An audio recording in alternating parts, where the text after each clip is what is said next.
We've been back at this map many times and battles go in fits and starts, but this one is now starting to show some movement. The Russians have tried to take Bakhmut, both from the frontal attack from the east, from the north, but now they've gone round to the south and they may be having some success. When I say the Russians, I'm talking about the Wagner group, the mercenary group, who are determined to take Bakhmut, although it doesn't have a great deal of strategic value. But they've got this ground to the south. They're probably only about 4 or 5 kilometres away. But it's all very open ground. And they're having to attack across very open country. The Ukrainians are hitting them night and day with artillery, so much so that the Pentagon is even worried that the Ukrainians are using up too much artillery in defending Bakhmut. The fighting around there is absolutely ferocious. I was looking at some footage overnight of night attacks that the Wagner group were trying across this open ground, and somebody said it's a vision of hell. It's just alive with fire and flame all night long. We'll see how that goes. I mean, the Russians may get towards the outskirts of Bakhmut, but my goodness, they're paying a price for it. And the issue is, even if they take Bakhmut, it won't matter if they lose at Kremenna further north. And that's where the essence of the rest of this battle will take place. The Russians occupied Kremenna and Svatove further north of that. That's the main communication lines. The Ukrainians have been attacking Kremenna in particular in recent weeks, and it looks as if the Ukrainians are now having some real success. They got round partly to the south, but in the north, they've got round and they've taken the Chervono-Popivka. And Chervono-Popivka is actually quite a small village, but it's very important because if it allows the Ukrainians to encircle most of Kremenna, then Kremenna will fall.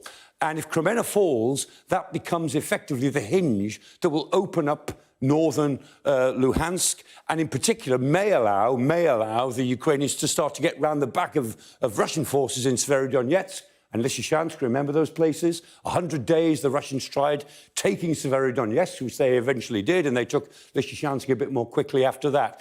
But if they lose in Kremenna, if they give up Kremenna, then the Ukrainians have got a much clearer run to try to make big inroads into Russian defences. And if they lose the P-66 highway, which they have already lost control of, then the Russians will be pushed back about 30 kilometres east to Starobilsk before they can really establish another line to dig in. So things are getting very, very critical for them at Kremenna if the Ukrainians can keep up the momentum of their attacks.